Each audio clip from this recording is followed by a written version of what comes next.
तो हमने जो है वो देखा था सेक्शन 8 में पढ़ा था कि किसी भी एनी पर्सन को विद कंसल्टेशन जो है वो अपॉइंट किया जा सकता है सिविल जज। ये प्रैक्टिकली नहीं है, लेकिन अगर किसी आदमी को कर दिया गया है और वो सर्विस ऑफ स्टेट के ऑफिस भी वो होल्ड कर रहा था पर्सन, तो वो अगर ट्रांसफ़र किया जा रहा है किसी और जगह पे, तो जहाँ से वो ट्रांसफ़र हुआ है जो उसकी पावर्स थी वही पावर जो है वो आगे जो है वो एक्सरसाइज करेगा। सेक्शन 19 को आप जो है वो इग्नोर करें। उसके बाद चलते हैं सेक्शन 20 के ऊपर, प्रोविजंस रिगार्डिंग पिटिशन राइटर। ये बड़ा इंपॉर्टेंट है, इंपॉर्टेंट नहीं है, ये बड़ा इंटरेस्टिंग है।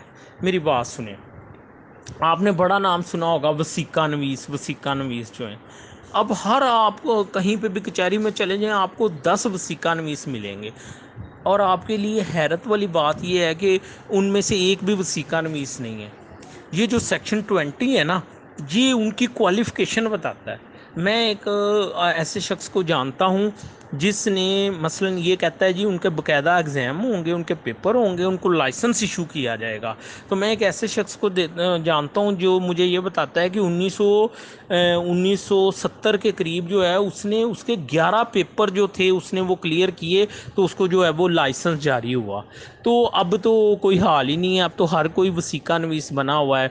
लेकिन असल में जो उसकी क्वालिफ़िकेशंस हैं वो यहाँ पे लिखी हुई हैं। The high court in consultation with the board of revenue Punjab may make rules consistent with the ordinance and any other enactment for the time being in force, declaring what person shall be permitted to act as petition writers in the courts। ठीक है, फिर regulating the issue of license to such persons, कि इनको license भी issue किए जाएंगे। The conduct of mission by them and the scale of fee to be charge, और जो उन्होंने फीस लेनी है वो भी उसकी डिक्लेयर की जाएगी।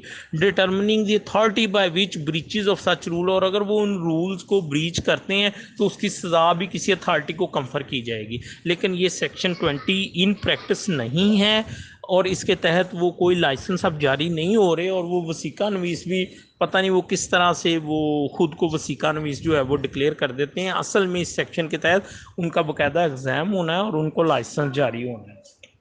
अब हम चलते हैं सेक्शन 21 की तरफ, temporary vacancy of the office of the district जज।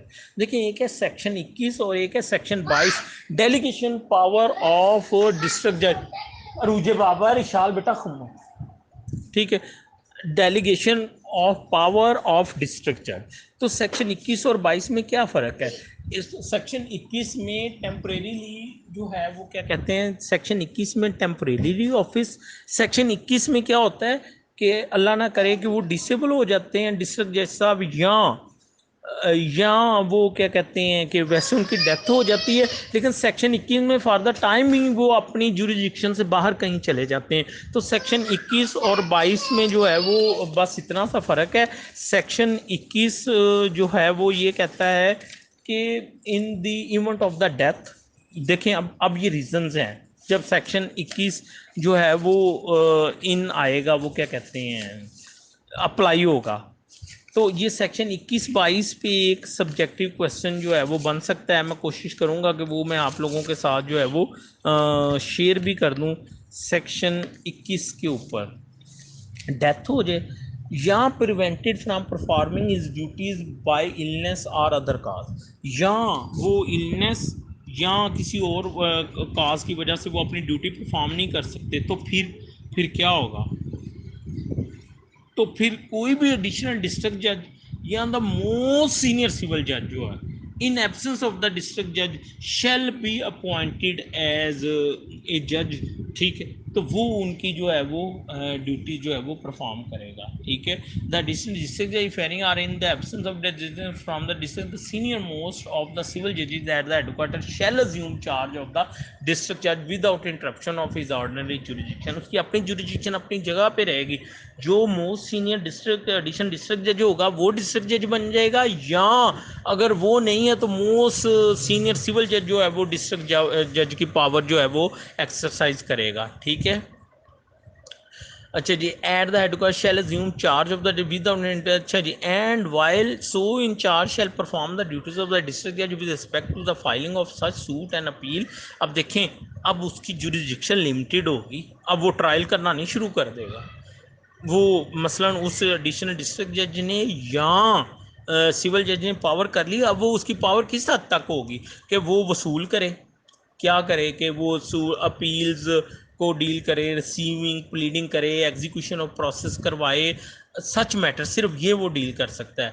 And shall be designated additional district जज या सिविल जज एज द केस में be in charge of the district and shall continue in such charge until office of the district judge has been resumed or assumed। देखें जब तक कि वो session जज साहब डिस्ट्रिक्ट जज साहब जिनकी डेथ होगी, जब तक वो उनकी जगह पे नए डिस्ट्रिक्ट जज साहब ना आ जाए, या जब तक वो जो डिसेबल हो गए थे इलनेस की वजह से, जब तक वो ठीक होके ना आ जाए, तब तक वो जो है वो चार्ज जो है एज ए डिस्ट्रिक्ट जज का वो एडिशनल डिस्ट्रिक्ट जज साहब या सिविल जज साहब वो जो है वो होल्ड करेंगे। ठीक है, आई होप कि आपको सेक्शन 21 की जो है वो बड़ी अच्छी तरह से जो है वो समझ आ गई है।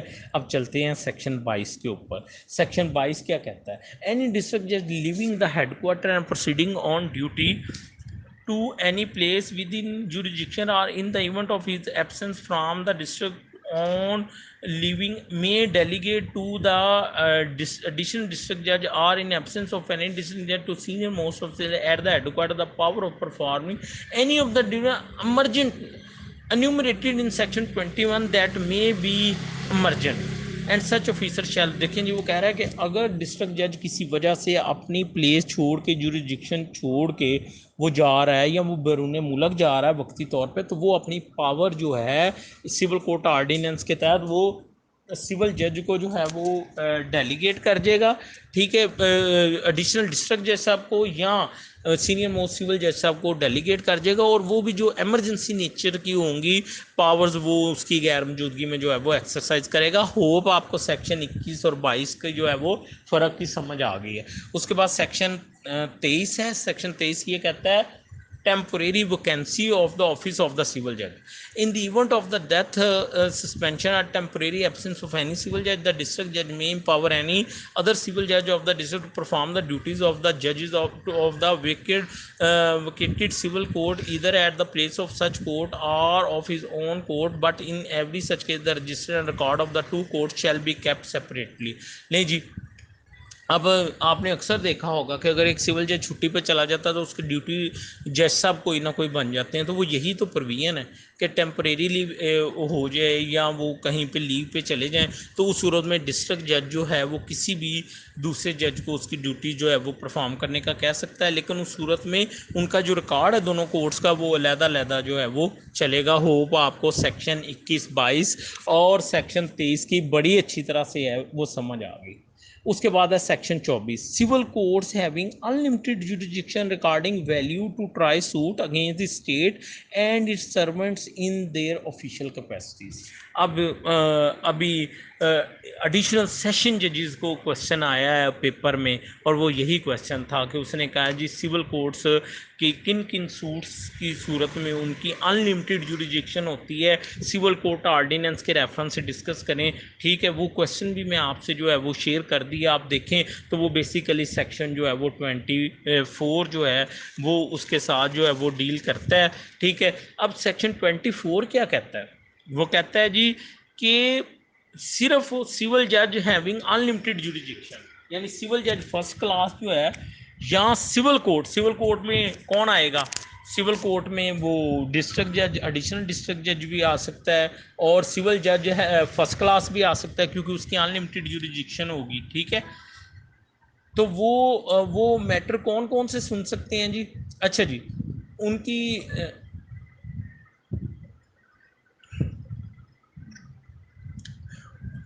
अच्छा, कौन से matter entertain register any suit in which Pakistan or any of the province or any public officer as defined in section 17 of section 2 clause 17 of the code of civil procedure in his official capacity। जब defendant जो है, कोई एक defendant वो पाकिस्तान है या कोई सूबा है या कोई पब्लिक ऑफिसर है जिसकी डेफिनेशन सीपीसी में दी हुई है, उनमें से अगर कोई भी शख्स होगा, ठीक है, तो वो वाला दावा जो है वो सिर्फ और सिर्फ जो है वो सिविल जज having unlimited jurisdiction with respect to value जो है वो उसको सुनेगा। कहने का मतलब ये है सिविल जज क्लास 2 और 3 उसको जो है वो इंटरटेन नहीं कर सकेंगे उसको अनलिमिटेड जुरिडिक्शन वाला जो है वो वही जो है वो डील करेंगे। होप कि आपको समझ आ गई। अब फ़र्ज़ करें महकमा औकाफ के ख़िलाफ़ एक है दावा, तो उसमें महकमा औकाफ पार्टी होगा। अगर वो पार्टी होगा तो उसको सिविल जज क्लास 2-3 नहीं सुनेंगे, बल्कि उसको सिविल जज having unlimited jurisdiction with respect to the value जो है सब्जेक्ट मैटर, वो उसको जो है वो डील करेंगे। होप आपको समझ आ गई। ठीक है, तो इसमें कौन से suits, what kind of suits where in Pakistan province a public officer is a party. ठीक है। अच्छा, अब सब सेक्शन 2 क्या कहता है? In every such case, the plaintiff shall be referred to the court of the civil judge having jurisdiction in original suit without limit as regard the value, and such suit shall be instituted only in the court of sub civil judge and shall be heard at the headquarter of district judge. अब sub section 2 ये कहता है कि जब वो मार किए जाएंगे गवर्नमेंट के खिलाफ सूट, तो वो एक तो सिविल जज हैविंग अनलिमिटेड जुरिडिक्शन पिक्योनिक जुरिडिक्शन उसको मार किए जाएंगे, और दूसरी बात ये है कि हेडक्वार्टर पे सुने जाएंगे। अब आपको समझ आया कि सेक्शन 3 में उसने क्यों कहा था कि हेडक्वार्टर भी डिक्लेयर करना ज़रूरी है, क्योंकि गवर्नमेंट के अगेंस्ट जितने भी दावे हैं वो हेडक्वार्टर पे चलेंगे। तो क्या वो एक अगर आपको प्रॉपोजिशन आ जाए कि तहसील लेवल पे एक दावा हुआ है और नीचे वो कहे क्या ये इंटरटेनेबल है, तो आपका फ़ौरन माइंड क्लिक करना चाहिए कि ये तहसील में जाके दायर हुआ है, ये तो हेडक्वार्टर पे होना चाहिए था दायर, तो फ़ौरन आप उसको सॉरी करेंगे, आप कहेंगे ये यहाँ पे इंटरटेनेबल नहीं है, ये इसकी at the most plaint return होनी है कि ये वहाँ पे जाके दायर करे। होप कि आपको सब सेक्शन 2 की भी समझ आ गई है। आगे चलते हैं। Nothing in this section shall be deemed to apply to a suit relating to the affair of a government railway or to any suit merely because a public officer is a party thereto in his capacity as। देखिए ऊपर तो हमने पढ़ लिया ना, पाकिस्तान हो, provincial government हो, या पब्लिक ऑफिसर हो, और इन इज ऑफिशियल कैपेसिटी, चौथी ग्रैंड क्या थी कि उसकी ऑफिशियल कैपेसिटी में उसको जो है वो सू किया गया हो। ठीक है ना। अब नीचे उसकी एक्सेप्शंस आ गई हैं। नीचे एक्सेप्शंस क्या आ गई हैं कि अगर उनको ऑफिशियल कैपेसिटी में सू नहीं किया गया, ठीक है, तो फिर उस बुनियाद पे वो मेयरली ये सेक्शन 24 जो है वो अप्लाई नहीं होगा। खुसूसन जब वो जो गवर्नमेंट पब्लिक ऑफिसर है वो member of a local authority, कोई लोकल अथॉरिटी, ये बेसिकली अब एक्सेप्शन है जहाँ पे पब्लिक ऑफिसर हो भी तो दावा इंटरटेन नहीं हो, यानी 24 सेक्शन 24 अप्लाई नहीं होगा। कुरेटर, गार्डियन, मैनेजर और representative of a private person or state in virtue of appointment, delegation, declaration or exercise of power under section, या वो पावर्स दिए हैं ऑर्डर 32 रूल 4 सब रूल 4। अब आप इसको निकाल के पढ़ें। Section 195 of succession, 69 to 7 nancy act, section 7, 8 and 42 guardian and ward act. ठीक है, एनी प्रोविजन, यानी इन पावर्स को एक्सरसाइज करने के लिए अगर कोई बंदा अपॉइंट किया गया और उस बंदे के खिलाफ दावा किया गया है, तो वो फिर सेक्शन 24 में नहीं आएगा, वो ऑफिशियल कैपेसिटी में नहीं आएगा। Any provision of any Punjab enactment relating to the court of wards. अब मेरी बात सुने, ये था सेक्शन 24। अगर आप मुनासिब समझें इसी सेक्शन 24 में, क्योंकि गवर्नमेंट इन्वॉल्व हो गई है ना, तो आप देखें सेक्शन 79 और 80 सीपीसी का, वो भी इससे रिलेट करेगा। ठीक है, फिर ऑर्डर 27 सिविल सीपीसी का, वो गवर्नमेंट सूट्स अगेंस्ट गवर्नमेंट से डील करता है, वो भी डील करेगा। इसके अलावा हाई कोर्ट रूल्स एंड 1 उसका चैप्टर 8 है, वो भी इससे डील करेगा। ये डिस्ट्रिक्ट जजेस के लिए मैंने ये प्रोविजंस बताई हैं कि अगर उन्होंने वो क्वेश्चन अटैम्प्ट करना है तो वो इन प्रोविजंस को साथ मिला के जो है वो इसको जो है वो पढ़ सकते हैं। अच्छा, उसके बाद है सेक्शन 25 लिस्ट ऑफ हॉलीडेज़, कि जितनी भी हॉलीडेज़ होंगी, ठीक है, उसके बारे में ऑफिशियल गज़ट में उसका नोटिफिकेशन होगा, और हाई कोर्ट पहले साल के शुरू में वो जो है वो कर देता है, यानी वो नोटिफिकेशन कर देता है। अब सेक्शन 25 के साथ हम ला के पढ़ें high court rule and 1 chapter 1 part उसका जर्नल पहला जो है, और उसका रूल 3 देखें, वो भी हॉलीडेज़ के बारे में बात करता है, और उसके अंदर ये लिखा हुआ है कि ऑफिशियल गज़टेड हॉलीडेज़ तो होगी। फिर उन्होंने लिखा है कि हाई कोर्ट किसी भी डिस्ट्रिक्ट के अंदर लोकल हॉलीडेज़ भी डिक्लेयर कर सकती है, बशर्ते कि वो हॉलीडेज़ 7 से ज़्यादा नहीं होंगी। तो आपने देखा होगा जब हमारे यहाँ लाहौर में हज़रत दातागंज बख्श का उर्स होता है, या उधर भावलपुर या भावलनगर में शायद होता है, तो आपने देखा है कि लोकल छुट्टी होती है वहाँ पे, ठीक है। तो वो लोकल छुट्टी बेसिकली क्या है, सेक्शन 25 को किसके साथ मिला के पढ़ना है, वो जो वॉल्यूम 1 चैप्टर 1 पार्ट जर्नल और उसका रूल 3 है उसके साथ मिला कर जो है वो उसको पढ़ना है। आगे है सील ऑफ द कोर्ट, ये भी किसी ने क्वेश्चन पूछा, सील ऑफ द कोर्ट क्या है, जो कोर्ट की स्टैंप होगी। वैसे तो यहाँ पे आपने देखा होगा सिविल जजेस का ये रूल अप्लाई नहीं हो रहा, मुख्तलिफ़ किस्म की रंग बिरंगी स्टैंपें हैं कोर्ट्स की, लेकिन ये उसका क्राइटेरिया बता रहा है कि जो सिविल जजेस की स्टैंपें होती हैं जो फाइलों के ऊपर लगती हैं, वो कहता है 2 इंच की होंगी, सर्कुलर होगी, यानी वो सर्कल में होगी, डायामीटर 2 इंच का होगा, ठीक है, और राउंड होगी, और राउंड में उस कोड का नाम लिखा होगा इंग्लिश उर्दू में, और उसके दरमियान में एक वो चांद तारा सा जो है वो दरमियान में उसका जो है वो बना होगा।